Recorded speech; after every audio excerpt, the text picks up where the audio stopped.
26 मार्च वाला पूरा पेपर। नमस्कार प्यारे बच्चों, स्वागत आप सभी का आपके अपने YouTube चैनल में। अगर आप राजस्थान बोर्ड कक्षा 10 के स्टूडेंट हैं और 26 मार्च गणित पेपर की आप तैयारी कर रहे हैं तो ये वीडियो आप सभी बच्चों के लिए स्पेशल है। इस वीडियो में मैं आपको राजस्थान बोर्ड कक्षा 10 गणित का एक ऐसा पेपर देने वाला हूँ जो आपकी 26 मार्च को आने वाला है। अगर आपने एग्जाम से पहले गणित का ये पूरा पेपर आपने तैयार कर लिया तो 26 मार्च को आप गणित के पेपर में तहलका मचा सकते हैं। गणित के पेपर में पूरे 80 मार्क्स है वो आप आराम से ला सकते हैं। तो वीडियो को आपको कहीं पर भी स्किप नहीं करना है, वीडियो को आपको कंप्लीट देखना है। तो सबसे पहले आप देख सकते हैं पेपर में आपको नामांक रोल नंबर का यहाँ पर बॉक्स दिया गया है। तो इस बॉक्स में सबसे पहले आपको आपके रोल नंबर है वो फिल करने हैं और यहाँ पर पेपर में क्यूआर कोड आप देख सकते हैं। और माध्यमिक परीक्षा 2025 का ये पेपर है, आपके 2025 का ये पेपर है, सेकेंडरी एग्जामिनेशन 2025 और गणित का पेपर है, आपके मैथमेटिक्स का पेपर है। और टाइमिंग है वो आपको दिया गया है, समय है वो आपको 3 घंटे 15 मिनट का दिया गया है। यानी 3 घंटे 15 मिनट में गणित का ये पूरा पेपर आपको सोल्व करना है। और पूर्णांक आप देख सकते हैं 80 नंबर का ये पेपर आपके होने वाला है। अगर आप भी गणित के पेपर में पूरे 80 मार्क्स है वो अचीव करना चाहते हैं तो 26 मार्च को गणित के पेपर में 26 मार्च को गणित के पेपर में आप पूरे 80 मार्क्स लाना चाहते हैं तो ये पूरा पेपर आपको तैयार करना है। तो सबसे पहले पेपर में परीक्षार्थियों के लिए जो सामान्य निर्देश हैं वो दिए गए हैं। यहाँ पर आप देख सकते हैं कि परीक्षार्थी हैं वो सर्वप्रथम अपने प्रश्न पत्र पर नामांक है, रोल नंबर है वो अनिवार्यतः लिखें। और दूसरा निर्देश दिया गया है कि सभी प्रश्न करने अनिवार्य है। और तीसरा निर्देश दिया गया है कि प्रत्येक प्रश्न का उत्तर दी गई उत्तर पुस्तिका में लिखे। तो पूरे प्रश्न है वो आपको करने हैं और पूरा पेपर आपको करना है और पूरा पेपर आपको इस वीडियो के अंदर मिलेगा। तो वीडियो को आपको कंप्लीट देखना है। तो सबसे पहले पेपर में आप देख सकते हैं खंड ए सेक्शन ए आपको दिया गया है और सेक्शन ए में फर्स्ट क्वेश्चन आपको दिया गया है कि निम्न बहुविकल्पीय प्रश्नों में सही विकल्प का चयन कर उत्तर है वो उत्तर पुस्तिका में लिखें। यानी choose the correct option of the following multiple choice questions and write them in the answer book. यहाँ पर क्वेश्चन नंबर फर्स्ट आपको दिया गया है कि एक परिमेय संख्या और एक अपरिमेय संख्या का योग या अंतर कौन सी संख्या है। तो ए ऑप्शन में दे रखा है आपकी परिमेय संख्या और बी ऑप्शन में आपको दे रखा है अपरिमेय संख्या और सी ऑप्शन में दे रखा है आपकी पूर्ण संख्या और डी ऑप्शन में दे रखा है आपकी प्राकृत संख्या। तो एक परिमेय संख्या और एक अपरिमेय संख्या का जो योग है, अंतर है या गुणनफल है वो हमेशा कौन सी संख्या होती है, आपकी अपरिमेय संख्या होती है। तो इसमें बी ऑप्शन है वो आपका क्या होगा, करेक्ट होगा। यानी बी ऑप्शन आपका सही हो जाएगा, इरेशनल नंबर। और उसके बाद में नेक्स्ट क्वेश्चन दे रखा है आपके क्वेश्चन नंबर सेकंड है। यहाँ पर आप देख सकते हैं कि समीकरण अक्ष बराबर आपको दे रखा है 25 बटे अक्ष। इसका आपको हल बताना है। यानी जब इसको आप क्रॉस मल्टीपल करेंगे तो ये बनेगा आपके अक्ष स्क्वायर बराबर 25 बनेगा। और जब इसको आप हल करेंगे, सरल करेंगे तो उसका जो आंसर है वो आपकी क्या आएगा, प्लस में भी आएगा और माइनस में भी आएगा। तो इसमें सही ऑप्शन है आपका करेक्ट होगा, प्लस माइनस 5 यानी प्लस का 5 और माइनस का 5।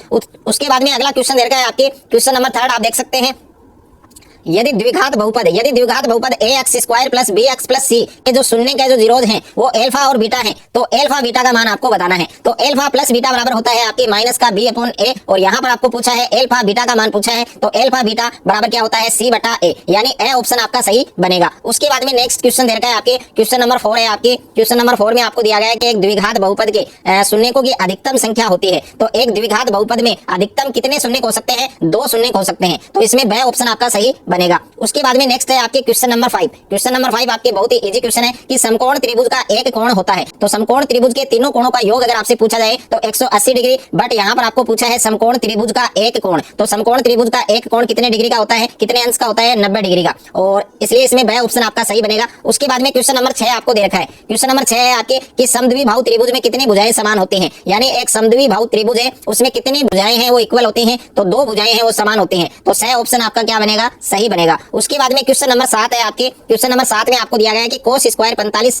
का मान होगा। तो ए ऑप्शन में आपको दे रखा है 1 बटे √2 और बी ऑप्शन में दे रखा है √3 बटा 2 और सी ऑप्शन में दे रखा है 1 बटा 2 और डी ऑप्शन में दे रखा है 1 बटे √3। तो इसका सही उत्तर क्या होगा, आपके ऑप्शन नंबर से यानी कोस स्क्वायर 45 डिग्री का मान क्या होगा, आपके 1 बटा 2 होगा। उसके बाद में नेक्स्ट है आपके क्वेश्चन नंबर 8 आपको दिया गया है। क्वेश्चन नंबर 8 आप पढ़ सकते हैं कि एक वृत्त पर कितनी समांतर स्पर्श रेखाएं खींच सकते हैं। How many parallel tangent lines can be drawn to a circle. यानी एक वृत्त है उस पर कितनी समांतर स्पर्श रेखाएं खींची जा सकती हैं। तो ए ऑप्शन में दे रखा है 2 और बी ऑप्शन में दे रखा है 1 और सी ऑप्शन में दे रखा है 3 और डी ऑप्शन में दे रखा है 0। तो इसका सही उत्तर क्या होगा, आपके ऑप्शन नंबर ए। यानी एक वृत्त है उस पर कितनी समांतर स्पर्श रेखाएं खींची जा सकती हैं, 2 समांतर स्पर्श रेखाएं खींची जा सकती हैं। तो ए ऑप्शन आपका सही होगा। उसके बाद में क्वेश्चन नंबर 9 आपको दे रखा है कि वृत्त की सभी त्रिज्याएं आपस में क्या होते हैं। यानी एक वृत्त है और उस वृत्त की सभी त्रिज्याएं हैं जो रेडियस हैं वो आपस में क्या होते हैं। तो ए ऑप्शन में दे रखा है बराबर होती हैं, बी ऑप्शन में दे रखा है लंब होती हैं, सी ऑप्शन में दे रखा है समांतर होती हैं और डी ऑप्शन में दे रखा है इनमें से कोई नहीं। तो इसका सही उत्तर क्या होगा, आपके ऑप्शन नंबर ए होगा। यानी वृत्त की सभी त्रिज्याएं हैं,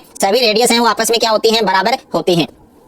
प्रश्न संख्या 10 है आपके कि साइन 30 डिग्री का मान क्या होता है। तो साइन 30 डिग्री का मान क्या होता है 1/2। तो इसमें ए ऑप्शन आपका सही होगा। उसके बाद में प्रश्न संख्या 11 आपको दे रखा है कि साइन स्क्वायर 45 डिग्री का मान। तो साइन स्क्वायर 45 डिग्री का मान क्या होगा 1/2 बनेगा। तो इसमें सही ऑप्शन आपका सही होगा। उसके बाद में प्रश्न संख्या 12 आपको दे रखा है वृत्त के क्षेत्रफल का सूत्र आपको बताना है, यानी वृत्त के क्षेत्रफल का सूत्र आपको बताना है। तो पाई आर स्क्वायर, यानी इसमें ए ऑप्शन है वो आपका सही होगा। तो area of circle, area of the circle है, इसका फॉर्मूला क्या होगा आपके पाई आर स्क्वायर। तो इसमें ए ऑप्शन आपका सही होगा। उसके बाद में प्रश्न संख्या 12 आपको दे रखा है यदि एक वृत्त है उसकी त्रिज्या आपको दे रखी है, उसकी रेडियस आपको दे रखी है 7 सेंटीमीटर, आपको उसका क्षेत्रफल बताना है। तो वृत्त का क्षेत्रफल होता है आपके पाई आर स्क्वायर, पाई का मान होता है 22/7 और रेडियस है जो त्रिज्या है वो आपको 7 सेंटीमीटर दे रखी है। तो जब इसका मान हम पुट करेंगे सूत्र में तो वो आपके क्या होगा 154 वर्ग सेंटीमीटर, यानी ए ऑप्शन आपका इसमें सही बनेगा। उसके बाद में नेक्स्ट क्वेश्चन आपको दे रखा है कि घन के फलक होते हैं। तो घन के जो फलक है वो कितने होते हैं। तो ए ऑप्शन में दे रखा है 4, बी ऑप्शन में दे रखा है 5 और सी ऑप्शन में दे रखा है 6 और डी ऑप्शन में दे रखा है 7। तो इस क्वेश्चन का करेक्ट आंसर आप सभी बच्चों को कमेंट बॉक्स में बताना है। उसके बाद में नेक्स्ट क्वेश्चन आपको दे रखा है कि बेलन के आयतन का सूत्र। तो बेलन के आयतन का जो सूत्र है, जो फॉर्मूला है, वो आपको बताना है कि कौन सा होगा। तो ए ऑप्शन में दे रखा है pi R square H, B option में 1/3 पाई आर स्क्वायर एच और सी ऑप्शन में दे रखा है पाई आर एच और डी ऑप्शन में दे रखा है इनमें से कोई नहीं। यानी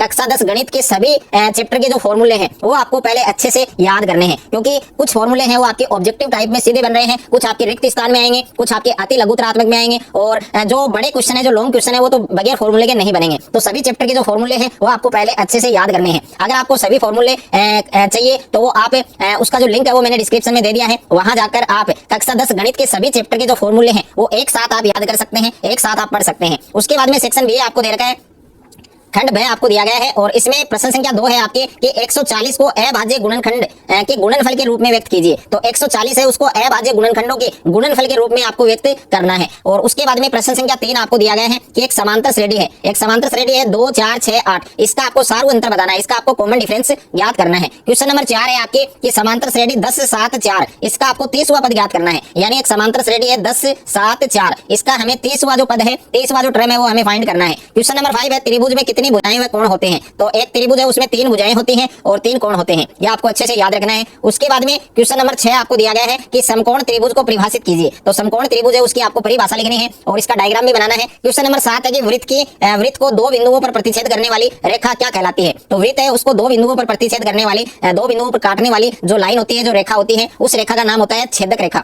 और उसके बाद में प्रश्न संख्या 8 है आपकी, यदि किसी शंकु की लंबाई h है वो 12 सेंटीमीटर दे रखी है और जो त्रिज्या है रेडियस है वो 5 सेंटीमीटर दे रखी है, तो उसकी तिर्यक ऊंचाई है वो हमें ज्ञात करनी है, उसकी सिलेंट हाइट है वो हमें फाइंड करनी है। और उसके बाद में क्वेश्चन नंबर 9 है कि दो वृत्तों की परिधियों का जो अनुपात है वो 2:3 दे रखा है, तो इनकी त्रिज्याओं का अनुपात क्या होगा। तो इनकी त्रिज्याओं का अनुपात है वो आपको ज्ञात करना है। उसके बाद में सेक्शन सी है आपके खंड 6 है और खंड 6 में प्रश्न संख्या 10 है कि एक अलमारी में 10 हिंदी की पुस्तकें और 15 गणित की पुस्तकें रखी हैं, सीता एक पुस्तक यादृच्छिक निकालती है, ज्ञात कीजिए। तो इसमें फर्स्ट में पूछा है हिंदी की पुस्तक आने की प्रायिकता और दूसरे में पूछा है गणित की पुस्तक आने की प्रायिकता। उसके बाद में अगला क्वेश्चन दे रखा है आपके क्वेश्चन नंबर 11।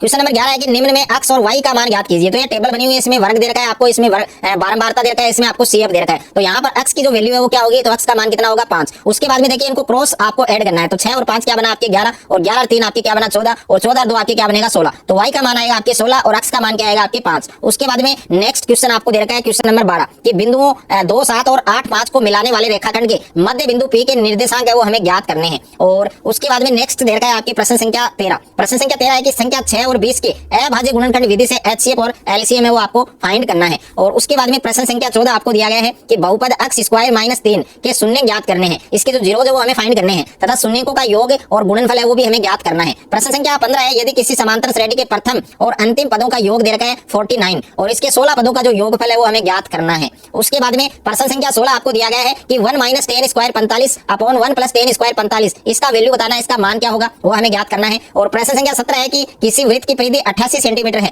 तो वृत्त का व्यास क्या होगा, तो वृत्त का व्यास है वो हमें ज्ञात करना है। उसके बाद में खंड द है आपके सेक्शन डी है और सेक्शन डी में निम्नात्मक प्रश्न है आपके। तो प्रश्न संख्या 18 आपको दे रखा है कि 20 बल्बों के एक समूह में 4 बल्ब है वो खराब है, इस समूह में से एक बल्ब यादृच्छिक निकाला जाता है, इसकी क्या प्रायिकता है कि यह बल्ब है खराब होगा। तो खराब बल्ब होने की प्रायिकता है वो हमें ज्ञात करनी है। उसके बाद में नेक्स्ट क्वेश्चन आपको दे रखा है, यहाँ पर क्वेश्चन नंबर 20 आप देख सकते हैं कि जांच कीजिए कि क्या निम्न द्विघात समीकरण है अथवा नहीं। तो ये आपको जांच करके बताना है कि क्वाड्रेटिक इक्वेशन बनेगा या नहीं बनेगा। उसके बाद में प्रश्न संख्या 21 है कि प्रथम हजार धन पूर्णांकों का योग ज्ञात कीजिए। और क्वेश्चन नंबर ये आपके 22 है कि 3 सेमी त्रिज्या वाले वृत्त के केंद्र से 5 सेमी दूर स्थित बिंदु P से वृत्त पर स्पर्श रेखा खींची गई है। स्पर्श रेखा की जो लंबाई है, टेंजेंट की जो लेंथ है, वो हमें फाइंड करनी है। और उसके बाद में प्रश्न संख्या 23 है, cosec square 45 into sec square 30 into sine square 90 into cos 60 degree का जो मान है वो हमें ज्ञात करना है। प्रश्न संख्या 24 है, यदि एक अर्धगोले का संपूर्ण पृष्ठीय क्षेत्रफल 48 पाई वर्ग सेमी है तो उसका व्यास क्या होगा? तो उसका व्यास है वो हमें फाइंड करना है। और उसके बाद में प्रश्न संख्या 25 है, यदि एक स्तंभ के आधार से 40 मीटर दूर स्थित बिंदु पर स्तंभ के ऊपरी सिरे का उन्नयन कोण 60 डिग्री है तो स्तंभ की ऊंचाई क्या होगी? और अथवा में दे रखा है कि 10 मीटर ऊंची मीनार की परछाई की लंबाई क्या होगी, जबकि सूर्य का उन्नयन कोण कितना है? 30 डिग्री है।